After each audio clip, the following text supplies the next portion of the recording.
नमस्कार दोस्तों, मैं संजय चौधरी आपके अपने YouTube channel agriculture study circle में आपका हार्दिक अभिनंदन करता हूं। आज अपन एग्रीकल्चर कंपटीशन जो भी एग्जाम होते हैं, एग्रीकल्चर से संबंधित एग्जाम होते हैं, कंपटीशन एग्जाम होते हैं, उनमें पूछे जाने वाले जो क्वेश्चन होते हैं, महत्वपूर्ण क्वेश्चन होते हैं, आज अपन उनकी बात करेंगे। तो अपने मसाले वाली जो फसलें चल रही थी, तो आगे जो मसाले वाली फसल हैं उसकी आज अपन बात करेंगे सौंफ, जिसको फेनल के नाम से भी जाना जाता है। ठीक है दोस्तों, आज अपन बात करेंगे सौंफ की फसल के बारे में। सब जानते होंगे सौंफ को, तो एक मसाले वाली फसल होती है और मसाले वाली फसलों में सौंफ का बहुत ही महत्वपूर्ण स्थान होता है। ठीक है, आज अपन बात करेंगे सौंफ की। तो सौंफ का जो वानस्पतिक नाम होता है, यानी कि बॉटनिकल नेम की अपन बात करते हैं, सौंफ का वानस्पतिक नाम जो होता है वो होता है दोस्तों फोइनिकुलम वल्गैर। सौंफ का जो वानस्पतिक नाम होता है वो होता है फोइनिकुलम वल्गैर। इसके अलावा इसका जो कुल होता है, सौंफ का जो कुल होता है वो अम्बेलिफेरिया एपिएसी होता है। ठीक है दोस्तों, वानस्पतिक नाम फोइनिकुलम वल्गैर और इसका जो कुल होता है ये अम्बेलिफेरिया एपिएसी होता है। इसके अलावा अपन बात करते हैं गुणसूत्रों की। तो इसमें पाई जाने वाले जो गुणसूत्र होते हैं, गुणसूत्रों की संख्या होती है 2n बराबर 22। इसमें गुणसूत्रों की संख्या 2n बराबर 22 पाई जाती है। और सौंफ की जो उत्पत्ति मानी जाती है, सौंफ का जो उत्पत्ति स्थान माना जाता है, ये भूमध्य सागरीय प्रदेश या दक्षिणी पश्चिमी यूरोप माना जाता है। सौंफ का जो उत्पत्ति स्थान माना जाता है ये भूमध्य सागरीय प्रदेश या दक्षिणी पश्चिमी यूरोप माना जाता है। ठीक है, ये हो गई इसकी सामान्य बातें। इसके अलावा अपन बात करते हैं तो सौंफ का जो फल का जो प्रकार होता है, ठीक है दोस्तों, सौंफ के जो फल का जो प्रकार होता है उस प्रकार को सीजोकार्प या वेसम स्पोरी कहा जाता है। यानी कि सौंफ के जो फल होता है, ठीक है ना, इसके जो दाने होते हैं, बीज होते हैं, वो फल होते हैं, तो उनका जो प्रकार होता है वो सीजोकार्प या वेसम स्पोरी कहलाता है। इसके बाद बात करते हैं, इसके बाद में अपन पुष्पक्रम की। तो सौंफ का जो पुष्पक्रम होता है ये होता है संयुक्त छत्रक, यानी कि छतरी के समान होता है, इसलिए इसको संयुक्त छत्रक कहा जाता है। और इसके जो बीज होते हैं ना, ये अलग अलग भागों में, ठीक है, अलग अलग शाखा में इसके ऊपर जुड़े हुए रहते हैं, इसलिए इसका जो पुष्पक्रम होता है वो संयुक्त छत्रक कहलाता है। इसके बाद में अपन बात करते हैं सौंफ। सौंफ क्या होती है? एक परपरागित फसल होती है। ठीक है दोस्तों, क्या होती है? परपरागित फसल होती है, यानी कि इसमें जो परागण की जो क्रिया होती है ये विभिन्न प्रकार की जो कीट होते हैं उनके द्वारा संपन्न करवाई जाती है, यानी कि अन्य जो क्रियाएं होती है, ठीक है, कृत्रिम रूप से जो परागण की जो क्रियाएं होती है उनके द्वारा इसमें परागण की क्रिया संपन्न होती है। तो दोस्तों सौंफ होती है एक प्रकार से क्या होती है? परपरागित फसल होती है, यानी कि इसमें स्वयं परागण करने की क्षमता नहीं होती है और इसमें किसी दूसरों के द्वारा ही परागण की क्रिया संपन्न करवाई जाती है। ठीक है, इसके अलावा जी अपन बात करते हैं सौंफ में क्या होता है। सौंफ में स्वाद और सुगंध, सौंफ में स्वाद भी आती है, ठीक है, और इसकी खुशबू भी बहुत शानदार होती है। ठीक है ना, बहुत ही महक होती है, बहुत ही महक वाली खुशबू होती है। तो जो खुशबू और इसका जो स्वाद होता है वो कौन से यौगिकों के कारण होता है? तो अपन बात करते हैं दोस्तों सौंफ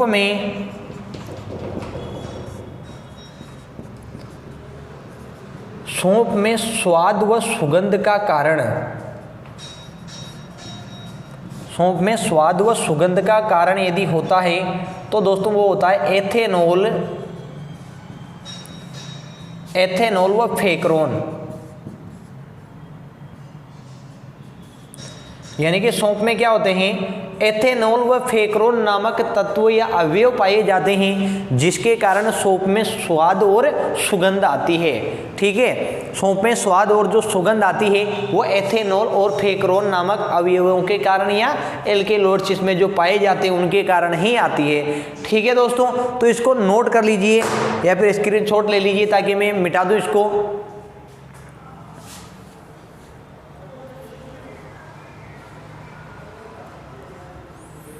ठीक है, देखिए दोस्तों आगे अपन बात करते हैं सौंफ के जो दाने होते हैं, सौंफ के जो बीज होते हैं, ठीक है, यानी कि जो फल प्रकार सीजोकार्प, ठीक है, सौंफ के जो दाने होते हैं उनकी यदि अपन बात करते हैं तो उनमें तेल पाया जाता है। ठीक है, बात की थी अपन ने अभी स्वाद और सुगंध एथेनॉल व फेक्रोन के कारण, और इसके अलावा यदि अपन बात करते हैं तो उनमें क्या होता है? तेल पाया जाता है। ठीक है। तो दोस्तों देखिए तेल की मात्रा सौंफ में जो होती है तेल की मात्रा पाई जाती है।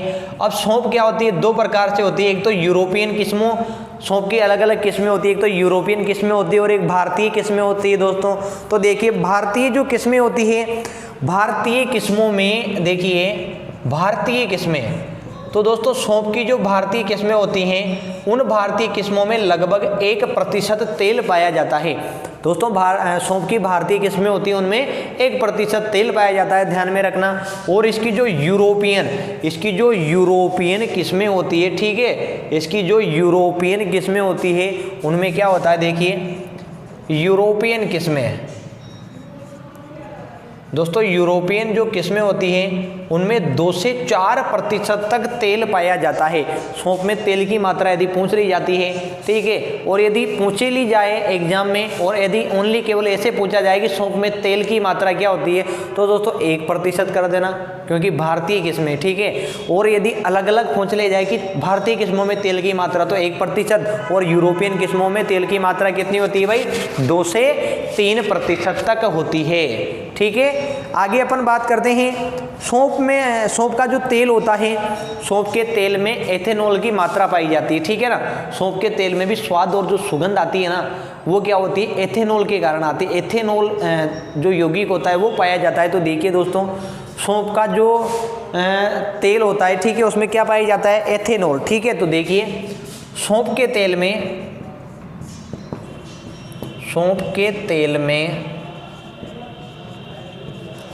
एथेनॉल की मात्रा,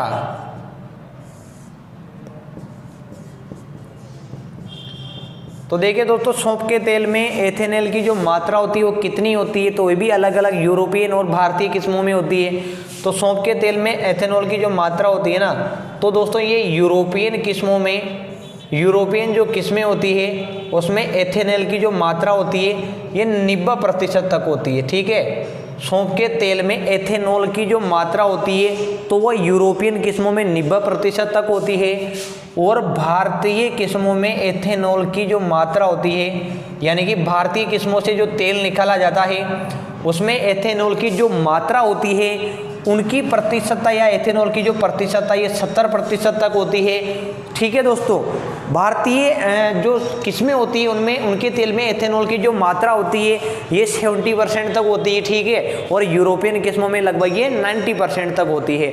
इसके अलावा भारतीय किस्मों में 5 भारतीय किस्मों से जो तेल निकाला जाता है, ठीक है ना, उसमें जो सुगंध आती है, ठीक है, खुशबू आती है, उसमें एथेनॉल के अलावा क्या होता है, एक अवयव पाया जाता है, और अवयव पाया जाता है जिसको फेकरोन के नाम से जाना जाता है। यानी कि भारतीय किस्मों के तेल में, भारतीय किस्मों का जो तेल होता है उसमें क्या होता है दोस्तों, 5% तो फेकरोन और 70% तक क्या पाया जाता है, एथेनॉल की मात्रा पाई जाती है। इसके अलावा यूरोपियन किस्मों में जो तेल होता है, यूरोपियन किस्मों का जो तेल होता है, यूरोपियन किस्मों में जो तेल निकाला जाता है उसमें एथेनॉल की मात्रा 90% और भारतीय में 70% तक पाई जाती है, और एथेनॉल के अलावा भारतीय किस्मों के तेल में 5% फेकरोन भी पाया जाता है, ठीक है दोस्तों। तो नोट कीजिए, ये हो गई इसकी सामान्य बातें, ध्यान रखना इनको। तेल की मात्रा भारतीय किस्मों में 1% और यूरोपियन किस्मों में 2 से 4%, और भारतीय किस्मों के तेल में एथेनॉल की मात्रा 70% और यूरोपियन किस्मों के तेल में लगभग 90% एथेनॉल की मात्रा पाई जाती है, और भारतीय किस्मों के तेल में एथेनॉल के अलावा 5% फेकरोन भी पाया जाता है, ठीक है। आगे अपन बात करते हैं दोस्तों बीज दर की, यानी कि सौंफ की जो बीज दर होती है, यानी कि प्रवर्धन होता है सौंफ का, वो बीजों के द्वारा किया जाता है, और बीज दर जो रखी जाती है वो कितनी होती है दोस्तों। तो देखिए जो बीज दर होती है ये 8 से 10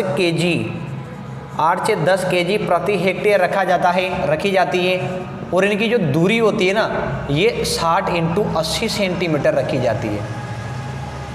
60 × 80 सेंटीमीटर क्या रखी जाती है, दूरी रखी जाती है, ठीक है दोस्तों। 60 × 80 सेंटीमीटर, यानी कि पंक्ति से पौधे और पंक्ति से पंक्ति की मध्य की जो दूरी होती है ना, ठीक है ना, वो रखी जाती है 60 × 80 सेंटीमीटर, ठीक है दोस्तों। R × P कहा जाता है इसको, R × P, यानी कि पंक्ति से पंक्ति, रो यानी पंक्ति, पंक्ति से पंक्ति और पौधे से पौधे के मध्य की जो दूरी होती है वो 60 × 80 सेंटीमीटर रखी जाती है। और इसके अलावा सौंफ की क्या होती है, सौंफ की जो नर्सरी होती है ना, सौंफ की नर्सरी भी तैयार की जाती है। तो नर्सरी के लिए जो सौंफ की जो बीज दर रखी जाती है, दोनों बात ध्यान में रखना, नर्सरी के लिए जो बीज दर रखी जाती है दोस्तों वो 3 से 4 kg प्रति हेक्टेयर तक होती है। ठीक है। सामान्य बीज दर की यदि अपन बात करते हैं तो सौंफ की सामान्य बीज दर 8 से 10 kg प्रति हेक्टेयर और दूरी 60 × 80 सेंटीमीटर रखी जाती है। लेकिन यदि नर्सरी की बात करते हैं तो नर्सरी में जो बीज दर रखी जाती है वो रखी जाती है दोस्तों 3 से 4 kg प्रति हेक्टेयर। ठीक है। और बुआई के कितने दिनों बाद, यानी कि जब बुआई करते हैं तो उसके कितने दिनों बाद इसका अंकुरण हो जाता है, तो देखिए दोस्तों सौंफ के जो बीज होते हैं तो देखो बीजों का अंकुरण, ठीक है, बीजों का अंकुरण तो बुआई के बाद में होगा, ऐसे तो है नहीं कि पहले अंकुरण कर देंगे अपन। ठीक है। तो बुआई के बाद में यदि इसका अंकुरण होता है उसमें लगभग 7 से 11 दिन का समय लग जाता है। ठीक है। सौंफ के जो बीज होते हैं उनका अंकुरण यानी कि बुआई के बाद में उनका अंकुरण कितने दिनों में होता है, तो दोस्तों 7 से 11 दिनों में, यानी कि लगभग 7 से 11 दिनों में उनका अंकुरण होने लग जाता है। ठीक है। और इसके अलावा यदि अपन बात करते हैं सौंफ की जो यानी कि फसल जब पककर तैयार हो जाती है, गहाई कर लेते हैं, दाने अलग कर लेते हैं, बीज होते हैं अलग कर लेते हैं, तो उन बीजों को जो होता है ना, उन बीजों को कितने प्रतिशत आर्द्रता या नमी पर भंडारित करना चाहिए, तो देखिए भंडारण, ठीक है, बीजों के भंडारण के समय नमी, देखिए दोस्तों बीजों के भंडारण के समय नमी, यानी कि बीजों के भंडारण के समय जो नमी रखी जाती है उसकी प्रतिशतता कितनी होती है, तो देखिए दोस्तों भंडारण के समय जो नमी रखी जाती है, सौंफ के बीजों में भंडारण के समय जो नमी रखी जाती है, यानी कि उनकी गाय, यानी कि उनको काटने के बाद में इनके बीज होते हैं उनको पौधे से अलग करने के बाद में उनको एकत्रित किया जाता है जिन स्थानों पर, वहाँ की जो नमी होती है वो 6 से 8% तक होनी चाहिए, 6 से 8% तक होनी चाहिए। ठीक है। यानी कि सौंफ में ही नहीं, सभी मसाले वाली जो फसलें होती है ना, इधर लिख लो, बल्कि सभी मसाले, ठीक है दोस्तों, सभी मसाले वाली जो फसलें होती हैं उनमें नमी रखी जाती है ना भंडारण के समय, भंडारण के समय जो नमी रखी जाती है, ठीक है, भंडारण के समय नमी रखी जाती है, उस नमी की आर्द्रता या उस नमी की जो प्रतिशतता होती है वो लगभग 6 से 8% तक होती है। ठीक है। इसके बाद में यदि अपन बात करते हैं, बहुत ही इंपॉर्टेंट बात है ये भी, ठीक है, तिलहनी जो फसलें होती है ना, तिलहनी फसलें, सभी फसलों की बात कर रहा हूँ मैं, तेल वाली जो फसलें होती है ना, तिलहनी फसलें होती हैं, उनकी जो भंडारण प्रतिशतता रखी जाती है ना, भंडारण के समय उनकी भी नमी प्रतिशतता रखी जाती है, ये 6 से 8% तक होती है। ठीक है ना दोस्तों, 6 से 8% तक नमी रखी जाती है। तिलहनी फसलों के भंडारण में भी कितने प्रतिशत तक नमी, 6 से 8% तक नमी रखी जाती है। इसके अलावा यदि अपन बात करते हैं दलहनी फसलों की, सभी दलहनी फसलों की बात कर रहा हूँ मैं, दलहनी फसलों के भंडारण के समय जो नमी रखी जाती है, ठीक है, जो नमी की प्रतिशत मात्रा रखी जाती है दोस्तों वो 8 से 10% तक होती है। और यदि अपन बात करते हैं खाद्यान्न फसलों के भंडारण के समय रखी जाने वाली नमी की, तो खाद्यान्न फसलों के भंडारण करते समय 10 से 12% तक नमी रखी जाती है। ठीक है। बीजों के भंडारण के लिए, यानी कि सौंफ के बीजों के भंडारण की बात करें तो 6 से 8%, यानी कि सभी जो मसाले वाली फसलें होती है उनके भंडारण के समय 6 से 8% नमी रखी जाती है। इसके अलावा अपन बात करते हैं तिलहनी फसलों की, तो तिलहनी फसलों में भी 6 से 8% तक नमी होती है, दलहनी फसलों में 8 से 10% तक रखी जाती है, और खाद्यान्न फसलों में भी 10 से 12% तक नमी रखी जाती है भंडारण करते समय। ठीक है, नोट कर लीजिए।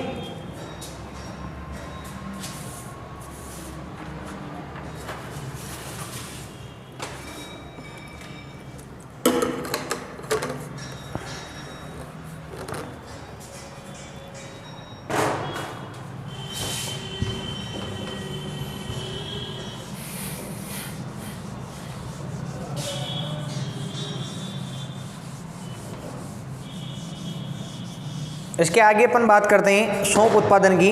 तो देखिए दोस्तों, विश्व में सौंफ का सर्वाधिक उत्पादन कहाँ पर होता है, तो विश्व में सर्वाधिक सौंफ का जो उत्पादन होता है ये होता है भारत में। देखिए विश्व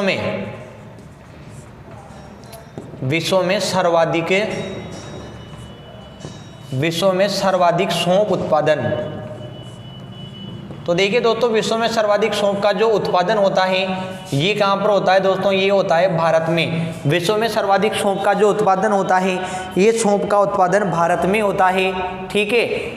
और विश्व में सर्वाधिक सौंफ उत्पादन भारत में, और यदि अपन बात करें भारत में, यानी कि भारत में सौंफ उत्पादन की यदि अपन बात करते हैं, यानी कि भारत में सर्वाधिक सौंफ का उत्पादन कहाँ पर होता है, तो दोस्तों भारत में सर्वाधिक सौंफ का जो उत्पादन होता है ये गुजरात वो राजस्थान राज्य में होता है। अपने भारत में जो सौंफ का जो उत्पादन होता है ये राजस्थान व गुजरात राज्य में सर्वाधिक होता है, यानी कि फर्स्ट स्थान तो आता है गुजरात का और सेकंड स्थान आ जाता है दोस्तों राजस्थान का, ठीक है।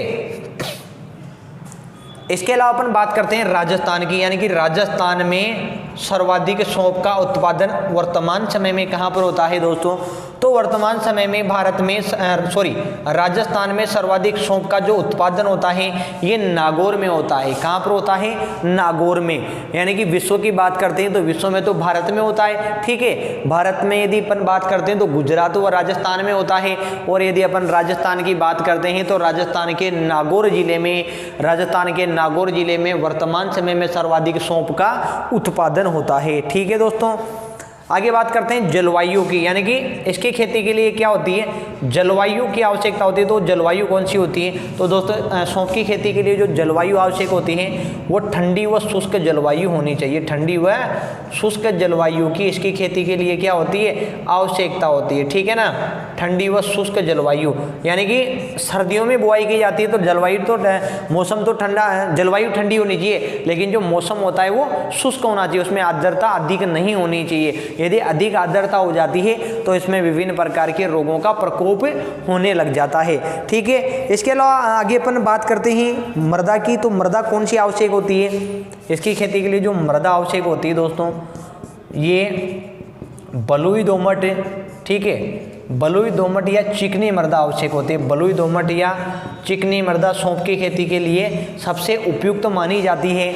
और इसके अलावा यदि अपन बात करते हैं इसकी बुआई के समय की, तो देखिए दोस्तों इसका जो बुआई समय होता है, सौंफ का जो बुआई समय होता है, यानी कि बुआई कब की जाती है, ठीक है ना। सौंफ का जो बुआई का समय होता है दोस्तों ये होता है अक्टूबर। सौंफ की जो बुआई का समय होता है ये अक्टूबर का महीना होता है, यानी कि अक्टूबर के महीने में सौंफ की फसल की बुआई की जाती है, ठीक है। सौंफ की फसल क्या होती है, ग्रामीण भाषा में इसको क्या कहा जाता है, उनाड़ू की फसल कहा जाता है। किसकी फसल कहा जाता है, उनाड़ू। अरे नाम सुना होगा ना श्यालू और उनाड़ू का, यानी कि जिनकी बुआई क्या करते हैं सर्दियों में करते हैं और गर्मियों में काटते हैं, उसको उनाड़ू कहा जाता है, ठीक है। और जिनको क्या होता है गर्मियों में बोते हैं और सर्दियों में काटते हैं उसको श्यालू कहा जाता है, ठीक है ना। तो ये देख लीजिए विश्व में सर्वाधिक सौंफ उत्पादन भारत में गुजरात और राजस्थान में नागौर में होता है, ठीक है। नोट कर लीजिए।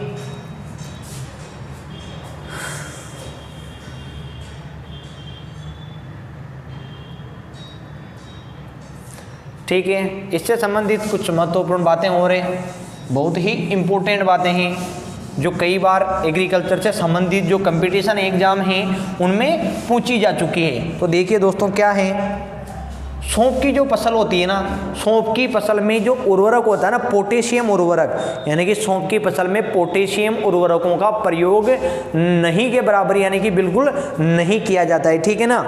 देख लीजिए सौंफ की फसल में, नोट भी करते रहिए, सौंफ की फसल में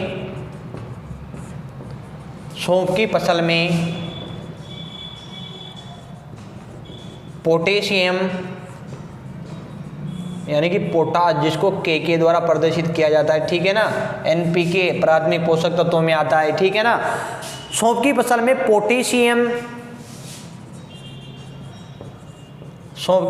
पोटेशियम उर्वरकों का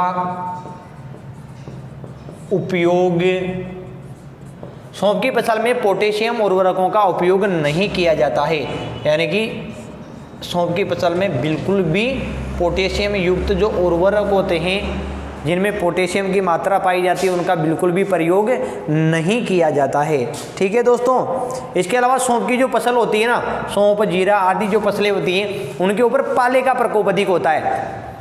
सौंफ की जो फसल होती है, इसके साथ साथ जीरा होता है, ठीक है, उनमें पाले का प्रकोप अधिक होता है। तो इनको पाले से बचाने के लिए क्या किया जाता है, तो देखिए सौंफ की फसल को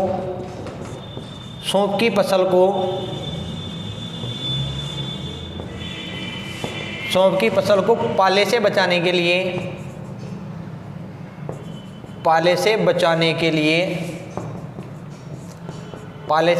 लिए क्या किया जाता है, 0.1% गंधक या सल्फर के अम्ल का छिड़काव किया जाता है। 0.1% गंधक या सल्फर के अम्लों का क्या बनाया जाता है, घोल बनाया जाता है, ठीक है, सल्फर का छिड़काव, यानी कि लगभग 1000 लीटर पानी के साथ इनका 0.1% मात्रा प्रयोग में लाई जाती है। फिर इनका क्या किया जाता है, घोल बनाया जाता है और उस घोल का प्रयोग सौंफ की फसल के ऊपर किया जाता है, जिससे पाले का प्रकोप कम हो जाता है। क्योंकि इनका छिड़काव करने से पेड़ पौधों के यानी कि जो फसल होती है ना सौंफ की, उनके अंदर का जो तापमान होता है ना, ये 1 से 2 डिग्री सेंटीग्रेड की उसमें वृद्धि हो जाती है और उससे क्या होता है, पाले का जो प्रभाव होता है वो थोड़ा कम हो जाता है। तो नोट कर लीजिए, पूछा भी गया है ये क्वेश्चन। तो फसलों को पाले से बचाने के लिए गंधक की या सल्फर की कितनी प्रतिशत मात्रा प्रयोग में लाई जाती है, तो 0.1% मात्रा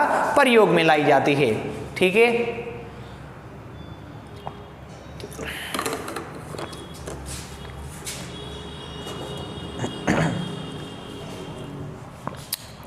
देखिए आगे लिखिए,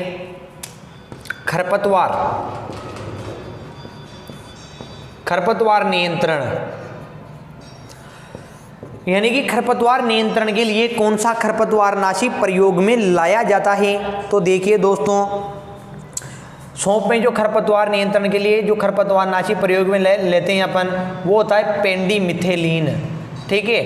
पेंडिमिथेलिन का जो मात्रा होती है वो 1 kg प्रति हेक्टेयर प्रयोग में लाई जाती है, ठीक है। सौंफ की फसल को खरपतवारों से बचाने के लिए, यानी कि सौंफ की फसल में खरपतवारों के प्रकोप को कम करने के लिए पेंडिमिथेलिन 1 kg प्रति हेक्टेयर की दर से छिड़काव किया जाता है, ठीक है। 1 kg प्रति हेक्टेयर की दर से छिड़काव कब किया जाता है, तो देखिए अंकुरण से पहले किया जाता है। कब किया जाता है दोस्तों, अंकुरण से पहले, यानी कि फसल की बुआई के बाद। अपन बीजों की तो बुआई कर देते, ठीक है ना, फसल की बुआई के बाद में, लेकिन फसल व खरपतवारों के अंकुरण से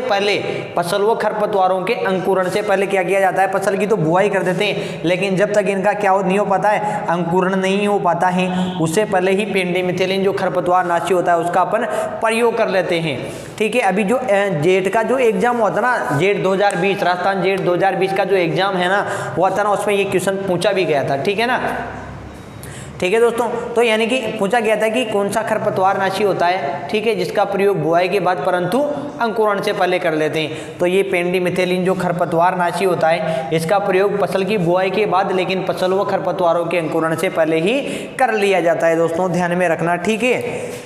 इसके अलावा आगे अपन बात करते हैं, इसकी जो प्रमुख किस्में होती है सौंफ की, उन किस्मों की अपन बात करते हैं। प्रमुख किस्में कई बार पूछी जा चुकी है एग्जामों में, ध्यान रखना, और आगे भी पूछी जाएगी, ठीक है दोस्तों। यानी कि सौंफ की जो मुख्य किस्में होती हैं, ये कौन कौन सी होती है, इसकी अपन बात करेंगे। मुख्य किस्मों की अपन बात करते हैं, तो देखिए दोस्तों, जो मुख्य किस्में इसकी देखिए, RF, इसकी जो मुख्य किस्में ये है RF, जिसको राजस्थान फिनल,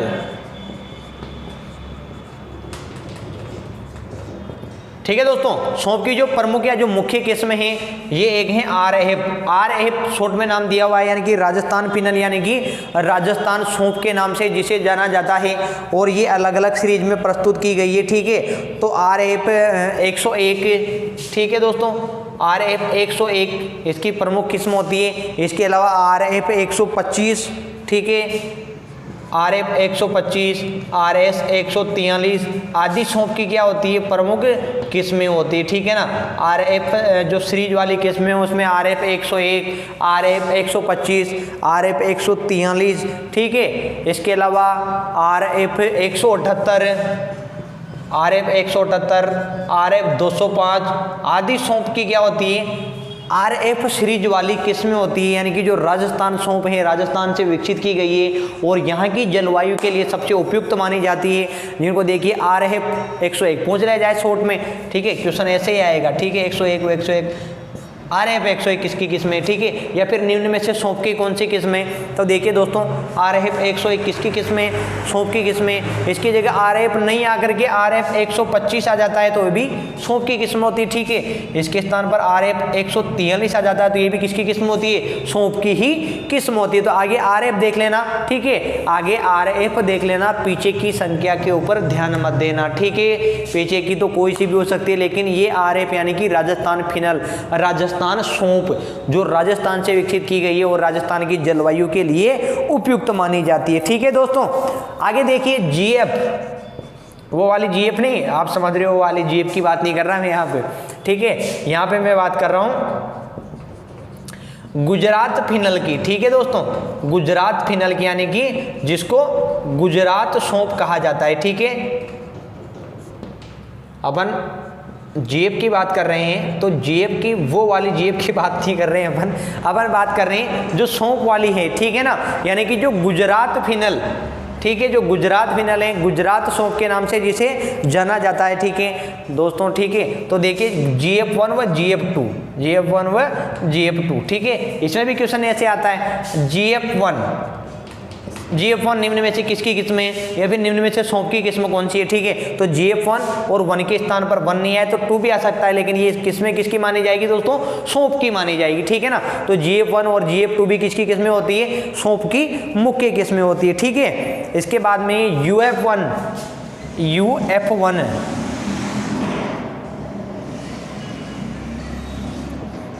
यानी कि उत्तर प्रदेश फिनल, UF1 का मतलब क्या हो गया, उत्तर प्रदेश फिनल, जो उत्तर प्रदेश 1 है, ठीक है, उत्तर प्रदेश 1। इसके बाद में है सिलेक्शन 16, ठीक है दोस्तों, सिलेक्शन 16, ये भी किसकी मुख्य किस्म होती है, ये भी सौंप की ही मुख्य किस्म होती है, ठीक है। इसके बाद में है ST9, देखिए ST9 भी सौंप की किस्म होती है, ठीक है। इसके बाद में है लखनऊ 19, ठीक है दोस्तों, लखनऊ 19 ये भी सौंप की प्रमुख किस्म होती है, ठीक है। और इसके बाद में है लखनऊ 19 और एक लखनऊ 1 भी होती है, ठीक है, लखनऊ 1 और एक लखनऊ 19, लखनऊ 1 और लखनऊ 19 भी सौंप की ही किस्में होती है, ठीक है। आगे देखिए एक मुख्य किस्म ये भी है NRCSS AF1, ठीक है, ये आदि सौंप की किस्में होती है NRCSS। शुरुआत में बताया था मैंने, जब हमने मसाले वाली फसलें स्टार्ट की थी ना, फर्स्ट वीडियो आया था ना मसालों वाली फसलों का, उसमें बताया था मैंने, ठीक है, NRCSS यानी कि national research centre for seed and spices, यानी कि बीजीय मसाला अनुसंधान संस्थान, जो कहाँ पर स्थित हैं, तबीजी अजमेर में स्थित है, तबीजी अजमेर में स्थित हैं। इससे संबंधित भी जेट में क्वेश्चन पूछा गया था कि निम्न में से कौन सा सुमेलित नहीं है, तो वहाँ पे दे रखा था बीजीय मसाला अनुसंधान केंद्र, ठीक है। तो बीजीय मसाला अनुसंधान केंद्र कहाँ पर नहीं है, ऐसा पूछा गया था। बीजीय मसाला अनुसंधान केंद्र में ऑप्शन में दिया गया था जयपुर। तो दोस्तों बीजीय मसाला अनुसंधान केंद्र जयपुर में नहीं होकर के तबीजी अजमेर में स्थित है, ठीक है। तो NRCSS AF1 किसकी किस्म होती है, भी सौंप की किस्म होती है, लेकिन प्रमुख रूप से जो पूछी जाती है ये यही किस्में पूछी जाती है, ठीक है। इन किस्मों को थोड़ा ध्यान में रखना। RF 101, GF1, GF2 आदि सौंप की जो किस्में होती है वो पूछी जाती है, ठीक है। आगे अपन बात करते हैं सौंप की किस्मों के अलावा सौंप की जो प्रमुख रोग या बीमारियां होती हैं उनकी अपन बात करते हैं। प्रमुख रोग या बीमारियां मसाले वाली जो फसलें होती हैं उनमें लगभग सभी में एक समान ही होते हैं, लेकिन फिर भी आज अपन यहाँ अलग ही पढ़ लेते हैं, ठीक है। देखिए दोस्तों बीमारियां, ठीक है, इसकी अपन बीमारियों की बात करते हैं तो दोस्तों पहली जो बीमारी है वो है चूर्णील आशिता, सभी में होती है, ठीक है ना, सभी मसाले वाली फसलों में पढ़ रहे हैं अपन चूर्णील आशिता, जिसको छाचा रोग भी कहा जाता है, ठीक है ना, छाचा, यानी कि सफ़ेद सफ़ेद पौधों के ऊपरी भागों पर सफ़ेद सफ़ेद क्या बनने लग जाते हैं, धब्बे बनने लग जाते हो, तो चूर्णिलाशिता या छाचा रोग के लक्षण होते हैं, ठीक है। ये क्या होता है, एक कवक होता है, एक प्रकार का क्या होता है, कवक होता है, इरिसाइपी पोलीगोनी। तो इरिसाइपी पोलीगोनी के द्वारा होने वाला जो रोग होता है ना, इरिसाइपी पोलीगोनी कवक के द्वारा जो होने वाला रोग होता है वो चूर्णिलाशिता या छाचा रोग होता है, ठीक है ना। सौंफ में चूर्णिलाशिता जो रोग होता है वो इरिसाइपी पोलीगोनी नामक कवक के द्वारा होता है, ठीक है दोस्तों। आगे अपन बात करते हैं, दूसरा जो रोग है वो है रेमुलेरिया ब्लाइट। रेमुलेरिया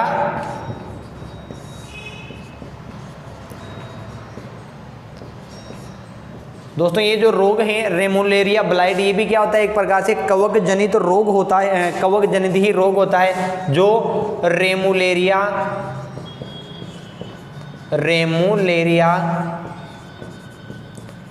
फोइनिक्यूला, जो रेमुलेरिया फोइनिक्यूला नामक कवक के द्वारा होता है, ठीक है।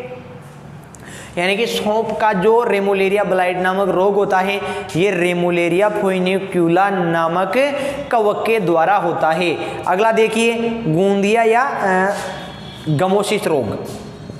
देखिए,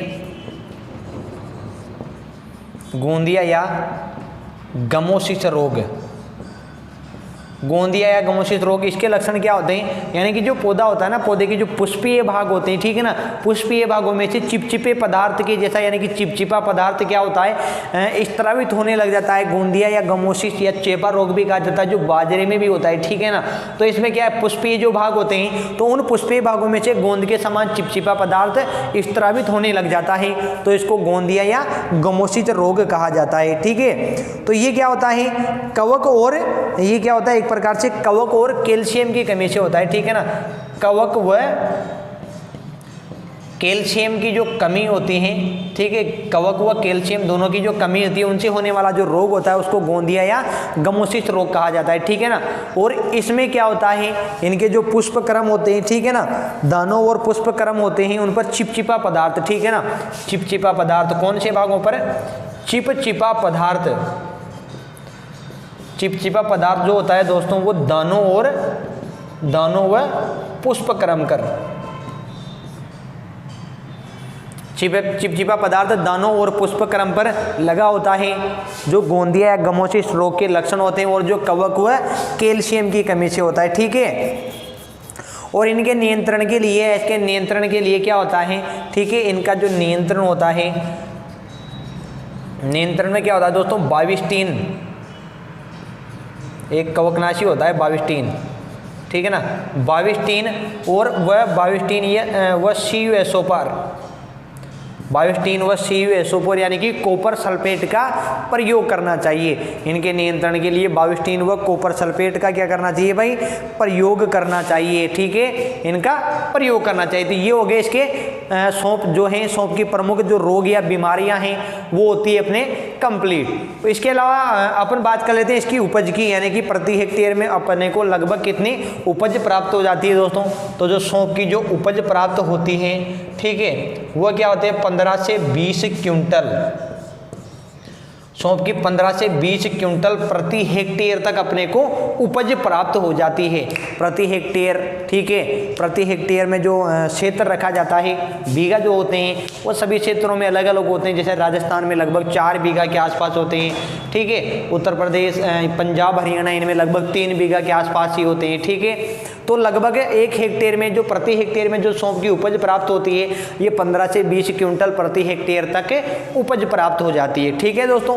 तो ये सौंफ से संबंधित महत्वपूर्ण जो क्वेश्चन थे, जो कंपटीशन एग्जाम में आने लायक थे, ठीक है। यदि आज का वीडियो आपको पसंद आया हो तो चैनल को सब्सक्राइब और शेयर करना नहीं भूलें, और साथ ही वीडियो को देखते रहें और इसे लाइक भी करते रहें, ठीक है दोस्तों। धन्यवाद, जय हिंद।